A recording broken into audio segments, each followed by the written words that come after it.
Dieu nous parle. Chaque jour, Charles et Carole vous présentent la leçon de l'école du sabbat.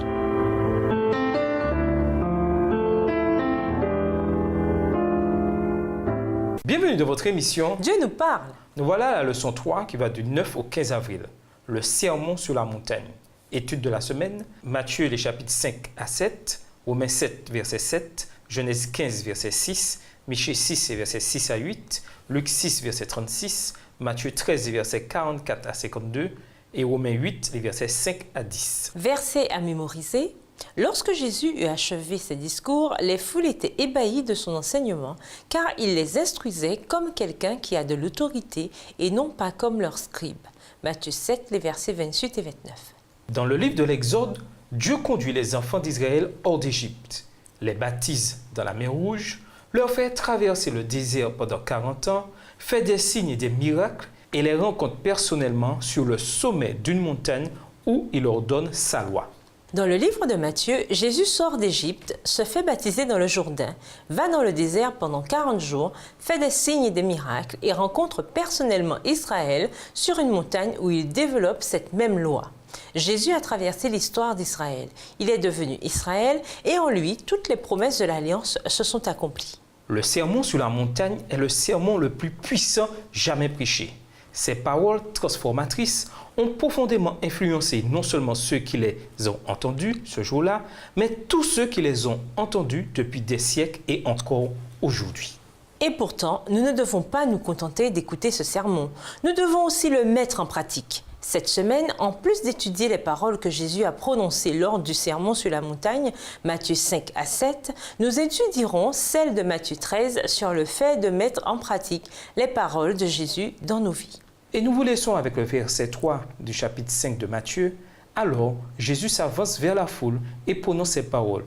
Heureux ceux qui se savent pauvres en eux-mêmes. Au revoir. Et à demain si Dieu veut. Dieu nous parle. Chaque jour, Charles et Carole vous présentent la leçon de l'école du sabbat.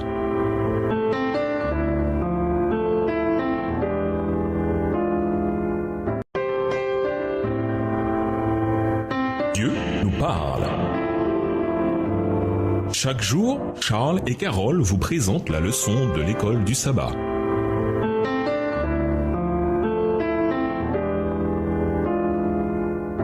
Bienvenue dans votre émission. Dieu nous parle. Nous voilà au dimanche 10 avril. Principe et standard. Survolez le sermon sur la montagne dans Matthieu 5 à 7. Résumez ci-dessous ce qui vous parle le plus et ce que cela révèle sur vous. Le sermon sur la montagne est peut-être le discours religieux qui a attiré le plus l'attention dans toute l'histoire de l'humanité. Des philosophes et des militants issus de nombreuses perspectives non chrétiennes et qui refusent d'adorer Jésus admirent néanmoins son éthique. Au XXe siècle, Mohandas Gandhi était le plus grand inconditionnel non-chrétien du sermon sur la montagne. Ce sermon a été considéré sous bien des angles. Certains le voient comme un standard moral impossible à atteindre qui nous pousse à nous mettre à genoux afin de réclamer la justice du Christ comme notre seul espoir de salut, car nous sommes tous bien loin du standard divin auquel Dieu nous appelle dans le sermon sur la montagne. D'autres le voient comme un discours de morale civique, comme un appel au pacifisme. Certains y voient l'évangile social, un appel à précipiter le royaume de Dieu sur terre grâce à nos efforts humains. En un sens, chacun apporte probablement un peu de lui-même dans ce sermon, car il nous touche considérablement dans des domaines fondamentaux de notre vie. Alors, nous avons tous notre propre réaction. Ellen White écrit: par le sermon sur la montagne, il s'efforça de renverser ce qu'avait édifié une éducation fausse et de donner à ses auditeurs une conception juste de son royaume et de son propre caractère. Les vérités qu'il enseigna à cette occasion ne sont pas d'une importance moindre pour nous que pour la foule qui le suivait. Nous avons besoin, tout autant qu'elle, de connaître les principes servant de base au royaume de Dieu. Ainsi, peu importe ce qu'on y apporte d'autre, le sermon sur la montagne nous donne les principes fondateurs du royaume de Dieu. Il nous dit comment est Dieu en tant que chef de son royaume et nous dit comment Dieu nous appelle à être en tant que sujet de son royaume.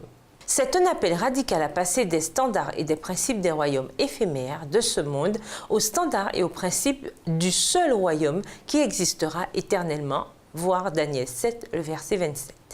Et nous vous laissons avec cette question de réflexion. Comment les béatitudes cadrent-elles avec votre désir de faire un chef-d'œuvre de votre vie? Au revoir. Et à demain si tu veux. Dieu nous parle. Chaque jour, Charles et Carole vous présentent la leçon de l'école du sabbat.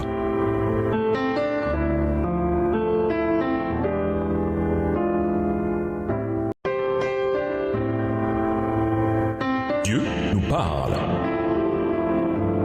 Chaque jour, Charles et Carole vous présentent la leçon de l'école du sabbat.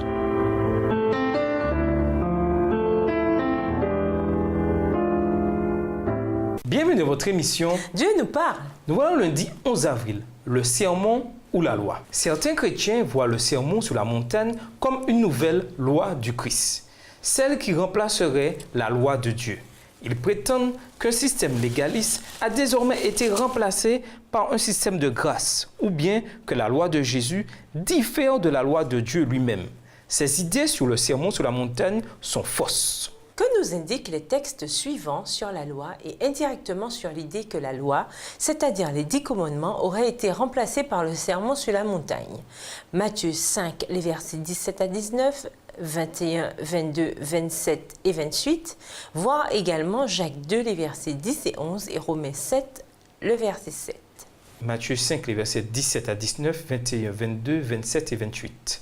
Ne croyez pas que je sois venu pour abolir la loi ou les prophètes. Je suis venu non pour abolir, mais pour accomplir. Car, je vous le dis en vérité, tant que le ciel et la terre ne passeront point, il ne disparaîtra pas de la loi un seul iota ou un seul trait de lettre, jusqu'à ce que tout soit arrivé. Celui donc qui supprimera l'un de ces plus petits commandements et qui enseignera aux hommes à faire de même sera appelé le plus petit dans le royaume des cieux, mais celui qui les observera et qui enseignera à les observer, celui-là sera appelé grand dans le royaume des cieux. Versets 21 et 22. Vous avez entendu qu'il a été dit aux anciens, tu ne tueras point. Celui qui tuera mérite d'être puni par les juges. Mais moi, je vous dis que quiconque se met en colère contre son frère mérite d'être puni par les juges, que celui qui dira à son frère Raka mérite d'être puni par le Sanhédrin et que celui qui lui dira insensé mérite d'être puni par le feu de la géhenne. Versets 27 et 28. Vous avez appris qu'il a été dit, tu ne commettras point d'adultère.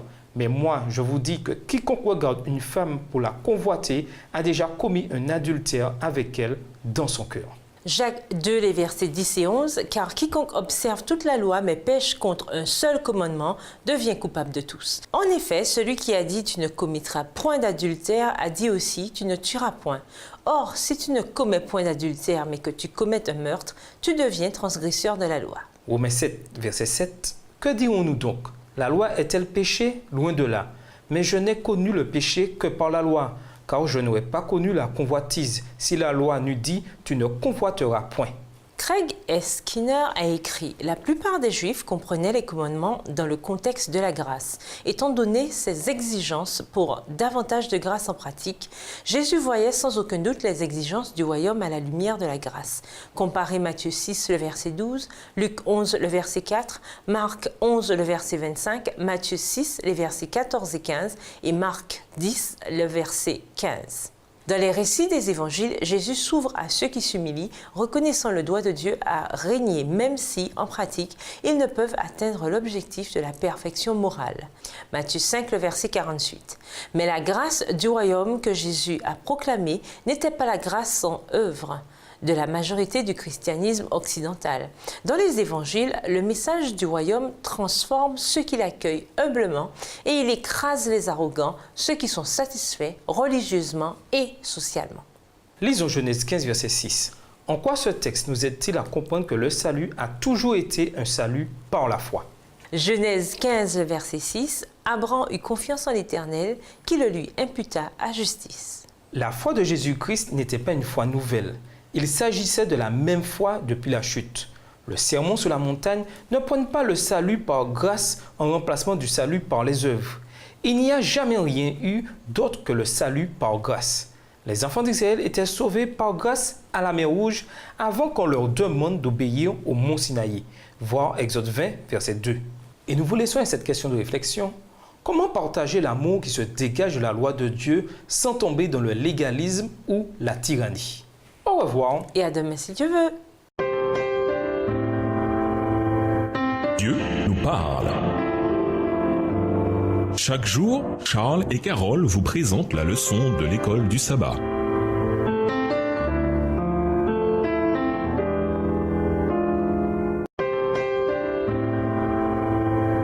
Dieu nous parle.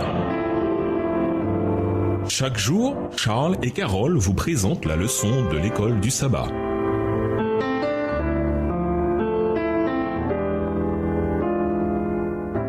Bienvenue dans votre émission. Dieu nous parle. Nous voilà au mardi 12 avril, la justice des scribes et des pharisiens.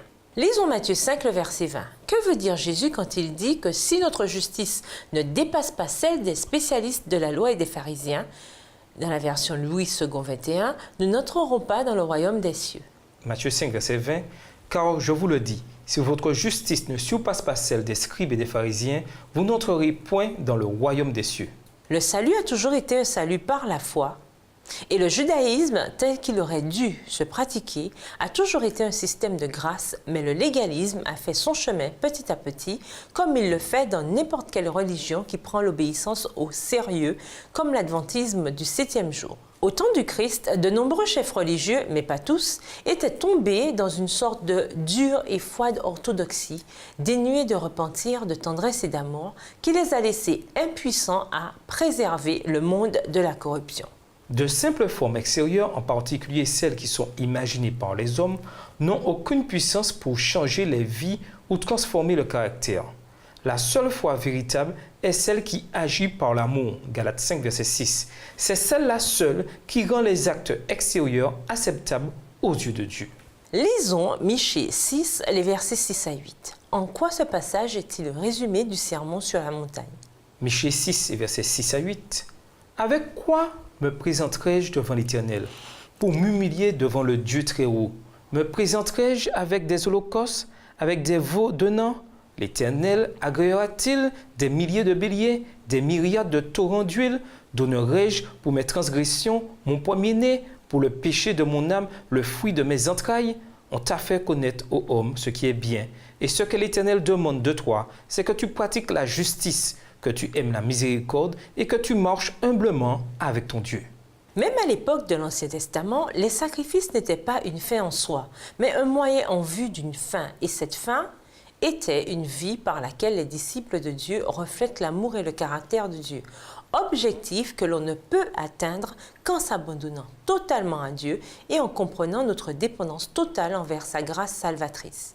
Malgré toute leur apparence extérieure de piété et de foi, beaucoup parmi les scribes et les pharisiens n'étaient pas du tout des modèles à suivre pour un disciple du Seigneur. Même si vous croyez fermement au salut par la foi seule et que seule la justice de Jésus peut vous sauver, comment vous assurer que des formes plus subtiles de légalisme ne s'insinuent pas dans votre vie? Et nous vous laissons avec la question du jour. À quel groupe d'auditeurs réunis sur le flanc de la montagne appartenez-vous? Pourquoi? Au revoir. Et à demain si Dieu veut. Dieu nous parle. Chaque jour, Charles et Carole vous présentent la leçon de l'école du sabbat.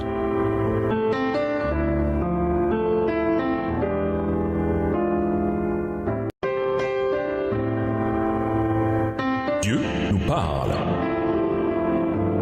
Chaque jour, Charles et Carole vous présentent la leçon de l'école du sabbat.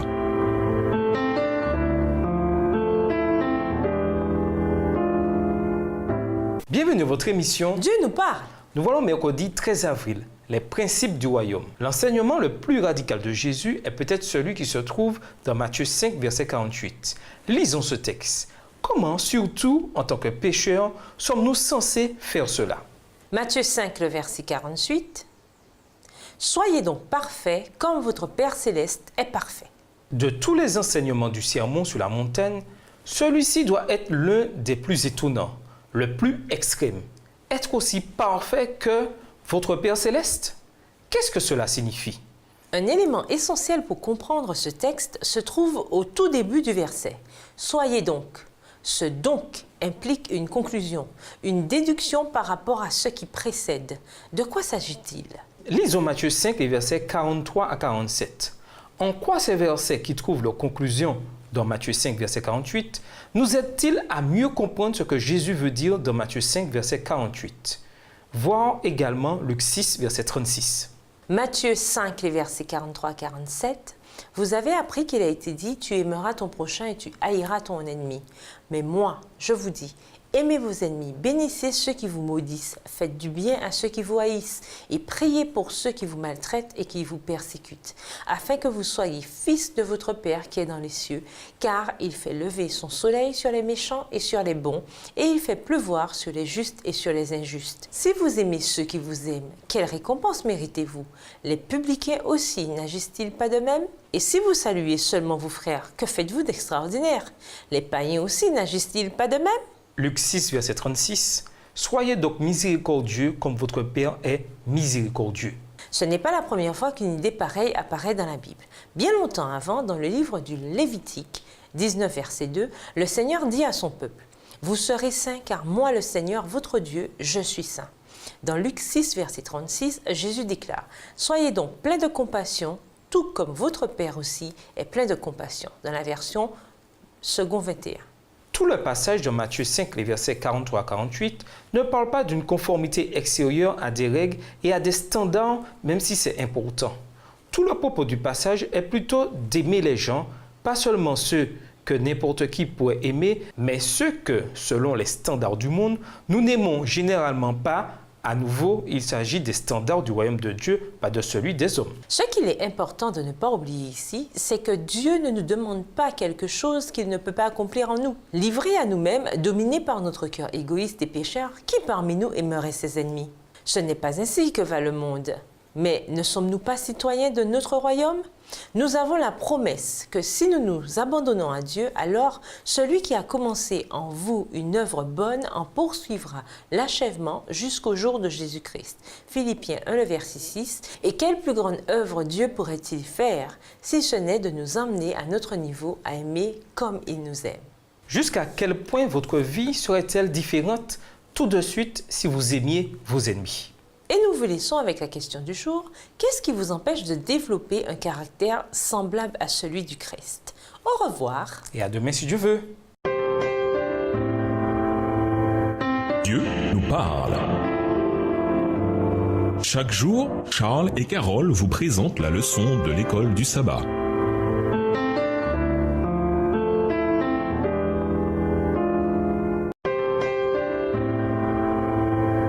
Dieu nous parle. Chaque jour, Charles et Carole vous présentent la leçon de l'école du sabbat.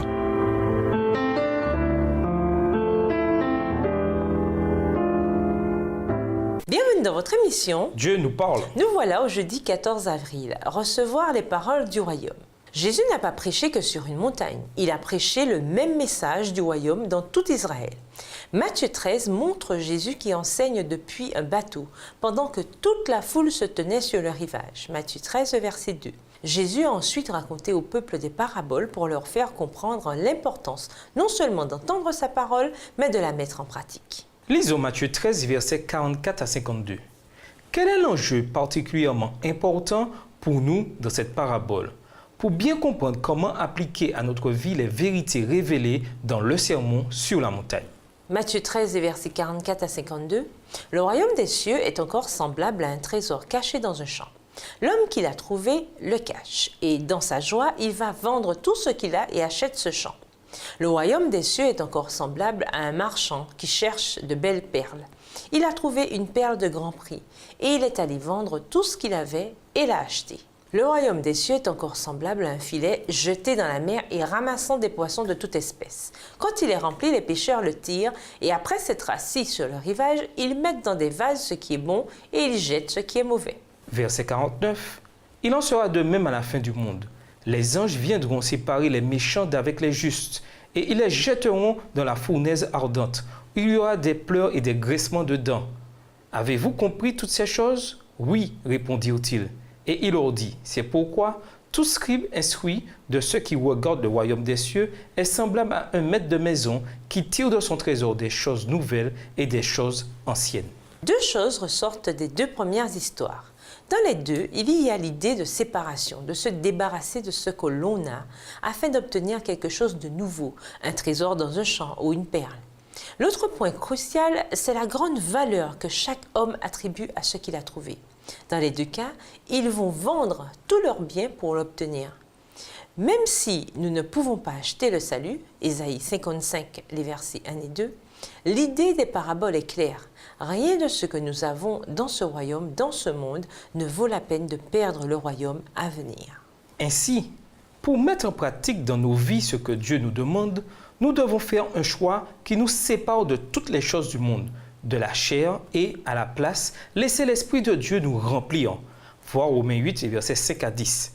Cela ne sera peut-être pas facile. Il va falloir mourir soi-même et prendre sa croix. Mais si nous gardons toujours à l'esprit la valeur de ce que Dieu nous a promis, nous devrions avoir toute la motivation nécessaire pour faire les choix qui s'imposent. Lisez la dernière parabole, Matthieu 13, les versets 47 à 50. Il est également question de séparation.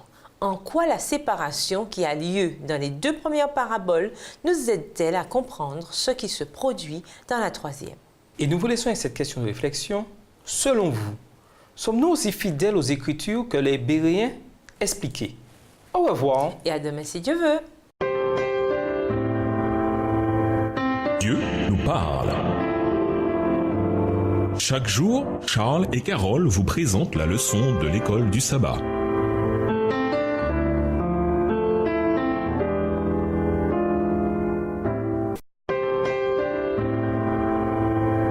Dieu nous parle. Chaque jour, Charles et Carole vous présentent la leçon de l'école du sabbat.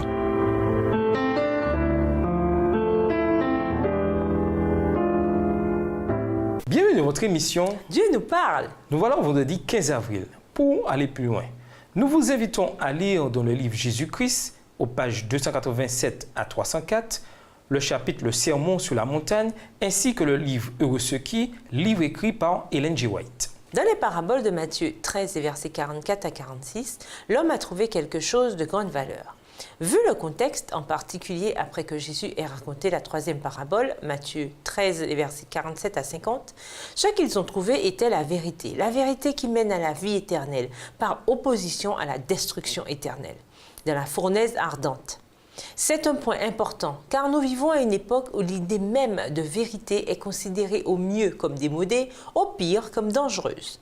Et malheureusement, c'est une fausse idée que certains chrétiens ont également adoptée. Mais le message de ces paraboles, c'est non seulement que la vérité existe, mais que cette vérité fera une différence pour l'éternité dans la vie de chaque être humain. Cela ne devrait pas nous surprendre. La Bible est fondée sur l'idée de la vérité absolue. Après tout, Jésus a déclaré « C'est moi qui suis le chemin, la vérité et la vie. Personne ne vient au Père que par moi. » Jean 14, verset 6. Si cela n'est pas une vérité absolue, bien entendu, quand quelqu'un avec autant de connaissances de la vérité que Paul peut dire que c'est partiellement que nous connaissons, 1 Corinthiens 13, verset 9, il est évident qu'il y a beaucoup de choses que nous ne connaissons pas. Rien que sa déclaration sur le fait que nous connaissons partiellement implique qu'il reste beaucoup de vérités à connaître, des vérités qui font littéralement une différence, soit pour la vie éternelle, soit pour la mort éternelle. La vie éternelle ou la mort éternelle? Difficile de faire plus absolu. à méditer. À quoi ressemblerait un monde où tous suivraient les principes du sermon sur la montagne? Jésus a raconté la parabole des deux maçons, un sage et un fou, voir Matthieu 7, les versets 24 à 27. À la saison sèche, la différence d'apparence du rocher et du sable sur les rivages était presque imperceptible. Et un maçon pouvait bâtir sa maison sur le sable, en pensant que c'était de la roche. La pluie arrive, révèle les fondations de sable, et la maison s'effondre. Jésus compare ceux qui entendent ces paroles sans les mettre en pratique à des fondations de sable. En quoi les tempêtes de nos vies personnelles révèlent-elles la nature de nos fondations? Comment avoir une fondation qui nous garde stables et fermes, même dans la pire épreuve? Pour conclure, le sermon sur la montagne est le sermon le plus puissant de tous les temps. Les paroles de Jésus ont profondément influencé tant ses auditeurs immédiats que tous ceux qui ont entendu ses messages transformateur au fil des siècles jusqu'à aujourd'hui. Cependant, ne nous contentons pas d'écouter ce sermon. Mettons-le aussi en pratique. Au revoir. Et à demain si Dieu veut. Dieu nous parle. Chaque jour, Charles et Carole vous présentent la leçon de l'école du sabbat.